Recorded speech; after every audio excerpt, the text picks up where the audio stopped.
Рәсәй Гадәттән тыш хәлдәр министрлыгының Башкортстан буенча баш идаралыгы янында Яшьләр советы булдырылды. Һаумыгыз, эфирда интервью, студияда Гөлсемә Эштанова. Программабызның кунагы Рәсәй Гадәттән тыш хәлдәр министрлыгының Башкортстан буенча баш идаралыгы итәкче ярдәмчесе Ренар Вахитов. Һаумыгыз. Һаумыгыз. Ренар Фирдәүсович, шулай дип һездә хәзер Яшьләр советы бар. Бу оешманың максаты һәм бурычлары нимәле? Күптән түгел без үзебезнең Гадәттән тыш хәлдәр министрлыгында Яшьләр советы булдырдык, ачып җибәрдек. Безнең бу республика советында 25 кеше керде. Үзебезнең председательне сайладылар, урынбасарын сайладылар. Әлеге вакытта аның максатлары дип әйтәйек, төп бурычлары нинди?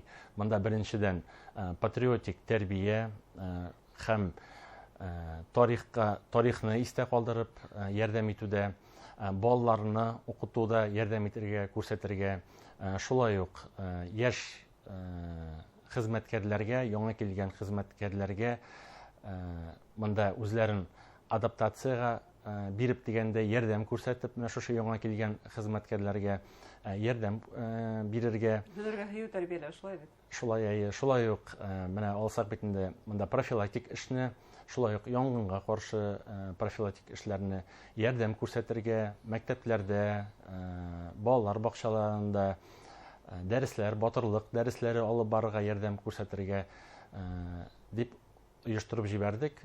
Шуңа күрә үзебезнең менә министрлыгыбызда, Гадәттән тыш министрлыгында бу менә яшьлек советы безгә яңа һава бирер дип без өметләнәбез, ярдәм күрсәтер дип уйлыйбыз.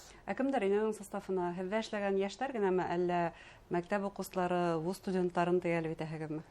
Үзебезнең хезмәткәрләр арасында 35 яшькә кадәр сотрудниклар керделәр бу советка, алар менә шушы эшне алып баралар. Яшьрәкләрдә студентларны ялып итмәһегез әле. Яңа менә курсантлар бит инде безнең уку йортларында укыйлар.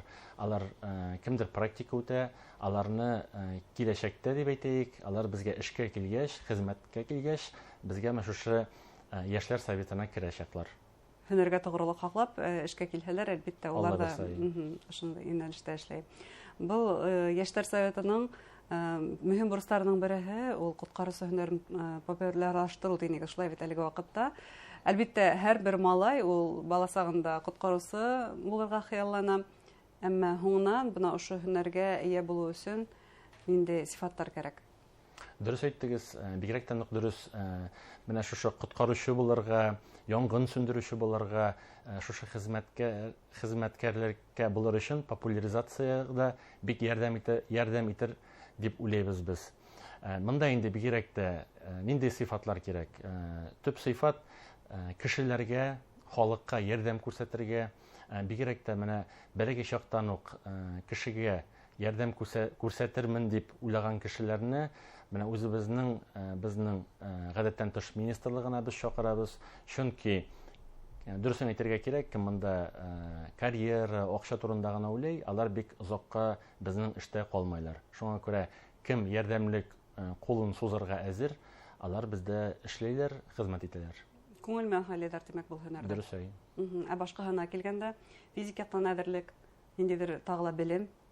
Физик яктан нык булырга кирәк. Бу беренче сыйфат. Икенчедән, физик яктан гына түгел, монда психологик яктан да нык булырга кирәк, чөнки безнең куркыныч янгыннар да була, вафат, һәлак булучылар да бар. Шуңа күрә бик шушындый вакыйгаларны, куркыныч вакыйгаларны күрер өчен психологик яктан нык булырга кирәк. Үзенең тотыруклы булуы кирәк психологик яктан, шулай бит. Кайда укыйлар, ниндидер махсус уку йортлары бармы коткаручы өчен? Безнең махсус үзебезнең вузлар бар дип әйтергә кирәк, уку йортлары бар. Төп безнең менә профессияктан алсак, безгә төп хезмәткәрләрне бирә, әзерләй Екатеринбург каласында Уральский институт государственной противопожарной службы МЧС России дип атала. Шулай ук күп кенә хезмәткәрләрне әзерләй безнең Академия МЧС России, ул инде безнең Москвада, үзебезнең Москвада урнашкан күп хезмәткәрләрне әзерләй Екатеринбургта. Ягъни Екатеринбургта һәм Мәскәүдә уку мөмкинлеге бар. Нисектер максатлы юнәлтмә бармы Башкортстандан бына ошо һөнәрдә алырга теләгән егетләргә? Күпчелектә инде монда 9-10 класстан ук башлап яшь егетләр, әлеге вакытта кызлар да шулай әйтергә кирәк, әзерлекне алып баралар. Монда чөнки әйттек бит инде физик яктан нык булырга кирәк, спорт, физик яктан әзерлекне алып барып, шуннан 11 класс чыгучыларга инде монда математика, физика, русский дәресләреннән экзамен еге биреп чыгырга кирәк, әйбәт кенә әйтеп. Шушы экзаменнарны биреп, физкультура ягыннан да экзаменны биреп, укырга керергә мөмкинлек бар. Аннан соң әйтергә кирәк, хәрби табиблар комиссиясын үтәргә кирәк. Әлеге вакытта менә яңа елдан ук ул башланды. Шуңа күрә шушы комиссияны үтеп, без инде һәрбер кешегә, һәрбер киләчәктәге булган курсантка личное дело әзерләйбез. Шушы личное делоны әзерләп, уку йортларына җибәрәбез. Ул комиссияны 11 класста мөгаен үтәләр. 11 класста менә яңа елдан соң кем быел инде укырга керергә өметләй 11 класслар, алар яңа елдан соң ук менә хәзер үтәләр. Кем 9-10 класста укый, улар үзләренә ошо юнәлештә хайлаһа, физика, математика һәм рус теленнән имтихан әзерлекне алып барырга кирәк. Максатлы юнәлтмә буенча бармы, юкмы Башкортстанда? Без инде направление бирәбез. Монда кемнең желаниесе бар дип әйтергә кирәк. Безнең главный управлениегә әйтергә, шылтыратырга мөмкин, килергә мөмкин. Без Өфе каласының 8 март 12/1 адресы буенча урнашканбыз. Отдел кадрга шылтыратып, гариза язып, направление алырга мөмкин. Бына яшьрәк курсант ошо юнәлештә кемдер хайлай? Бына әлеге вакытта кадеттар көне билдәләнде. Ошо юнәлештә яшь армия классларында, кадет классларында, Шаймуратовсы классларында укучы балалар бу һөнәрдә хайлаймы? Без инде мәктәпләрдә үзебезнең МЧС ягыннан, гадәттән тыш хәлләр министрлыгы ягыннан эшне алып барабыз. Безнең республикада күп кенә МЧС кадет класслары да ачык. Шуңа күрә бигрәк тә менә шушы балалар, яшь балалар, егетләр, алар инде 5 класстан, 7 класстан бирлек үзләренең әзерлеген алып баралар, әзерләнәләр. Шуңа күрә менә кадетларны алсак, бик күп кенә кадетлар үзләренең тормышын, үзләренең будущесын дип әйтәйек, безнең министерство белән бәйләйләр.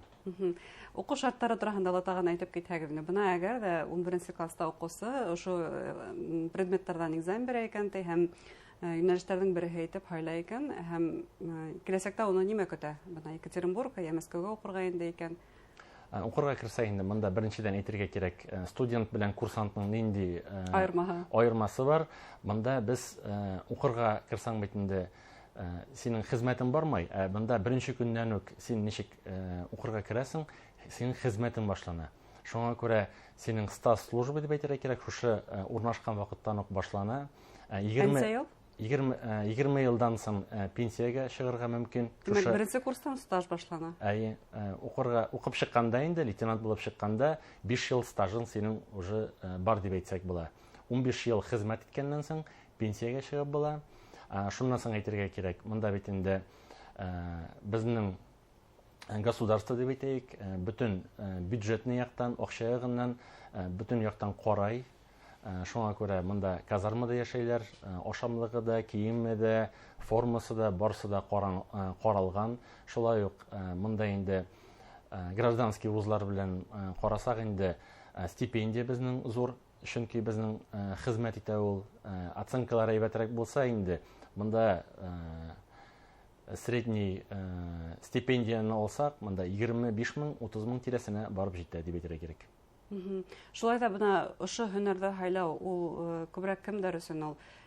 Техник яктан фикерләгәнме, әллә бераз романтик яктан, романтик характерлымы? Чөнки бер яктан караһаң, коткаручы ул шундый романтик һөнәр, ул коткара, кешеләрнең гомерләрен һаклап кала. Икенче яктан караганда, бында төвәл исәп кирәк, математик исәп кирәк, шулаймы?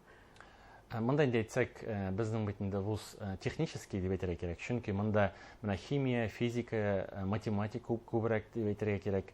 Чөнки янгын сөндерүче бөтен яктан да химия гыннан бигрәк тә нык булырга тиеш, аның акылы, аңа дип әйтергә кирәк, шушы яктан булырга тиеш. Шуңа күрә без һәрбер курсант лейтенант булып чыкканда, ул инженер булып чыга. Шуңа күрә бу сорауыгызга инде күбрәк техник яктан дип әйтәм.